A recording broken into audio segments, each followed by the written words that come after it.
Hey guys, it's Allie. Today's video is going to be very different from what I would talk about on my old channel. And it's, as you can tell by the title, it's about mental health. And this is, I don't want to say it's the story, but it's more of just some information, a little look more into my brain, I guess. But this is, so I have recently been diagnosed with borderline personality disorder. I tend to not be very open about it and tell a lot of people because there is such a stigma with it, and I know that's a very cliche phrase, but it's just people think borderline and they think emotionally unstable, which is another name for the personality disorder, is emotionally unstable personality disorder. And so before I get into my diagnosis and some of the ways that I show the disorder, I'm gonna give some kind of a definition so you don't get confused with any other mental health disorders. So BPD is a long-term pattern of an abnormal behavior characterized by unstable relationships with other people, unstable sense of self, and unstable emotions. People may also struggle with a feeling of emptiness and a fear of abandonment. Symptoms may be brought on by seemingly normal events. Let's see. So that's the main idea. Basically, my big thing is I'm very emotionally impulsive, if that makes sense. Like I react on my emotions very quickly. And sometimes it's very disproportionate to the situation. I will get very upset at someone, very angry with someone, even very happy with someone. Like it does go positive, but that like something will happen and it will just trigger me and I cannot always be controlled. So the way I have come to this diagnosis, it wasn't just me, like I have been diagnosed by a psychiatrist. So now that I know that I have it, it really caused me to look back onto my childhood and early teens. And I remember I was just trying to figure out what was wrong with me. Like I would say maybe 6 months ago, I was like, something is wrong with me beyond anxiety and depression, which is something I've suffered with since a long time. And I'm like, there's something else. Like something just isn't right. Like this is different. And so I used to get a lot of panic attacks and they were just miserable. This year, 2018, I would say I probably had about 25 panic attacks. And it's just me. I'm sometimes just catatonic, laying in bed, just like tears filling my eyes and just feeling like hopeless. Like, I'm sorry, feeling like I'm never gonna be happy. And that's how it feels when I have my panic attacks. And it could be different for everyone, but that's how it is for me. And so I look back at my childhood and I saw, like, I never had stable friendships. In middle school, I had like a friend group, but once high school started, I never had the same friend for more than 6 months, maybe. And it was really hard for me. And my mom, she would say, like, she didn't say, like, maybe it's you, but she's like, do you really think this is all just a coincidence that you're just meeting all these bad people? Like, she said it in a very loving way. Like, she just kind of wanted me to look at myself and see if something was wrong.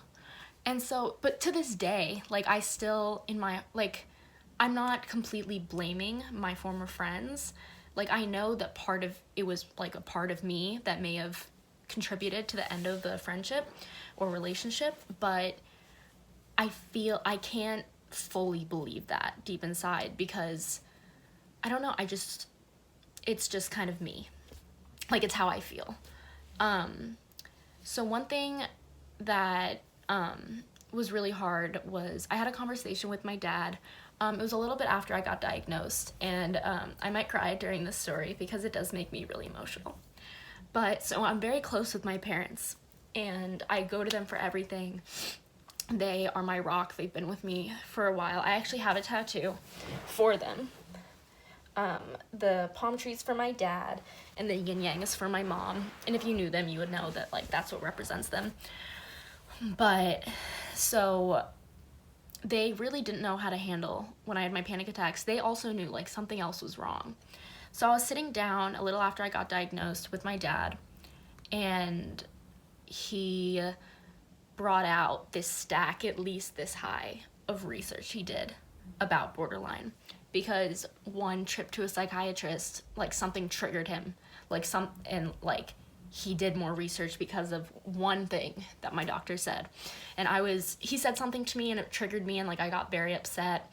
And then he said, your reaction is very disproportionate to the situation. And once he said that, that's when my dad started doing research. And he said, like, one thing he said was that, like, he looked back at my childhood and felt bad for the way he disciplined me, because he knows now that, like, I couldn't control how upset I got or how angry I got and stuff like that. And so he has felt bad, and I'm like, don't feel bad. Like, I didn't know, you didn't know, no one knew. And so to this day, like, me and my parents and I are still trying to figure out how I can live a happy life.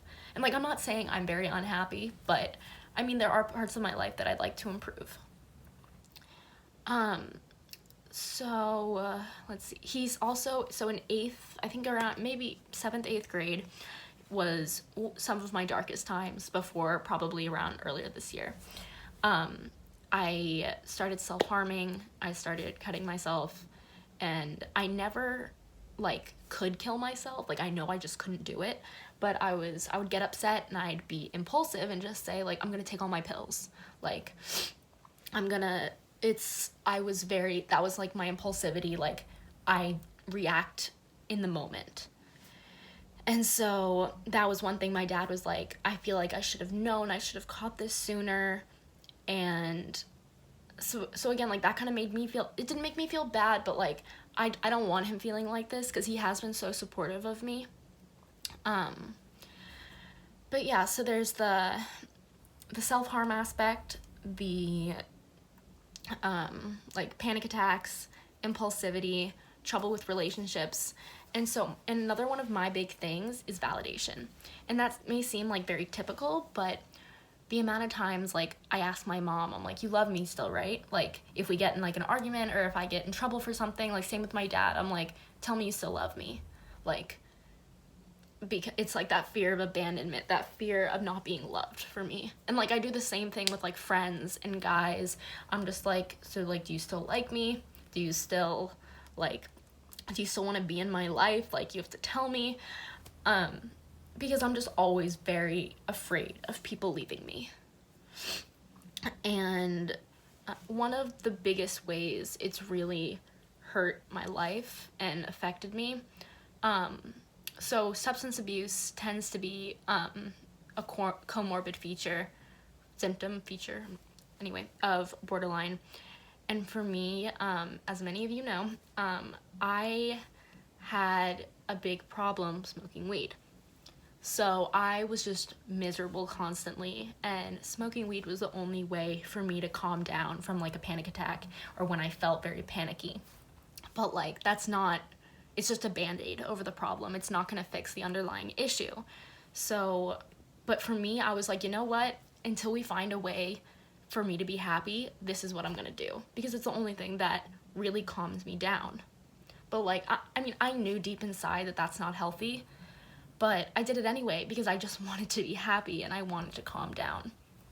And so I've stopped smoking weed for anxiety, and I smoke a lot of CBD because that helps me a lot with my anxiety. It calms me down, and it's just like, it changed my life.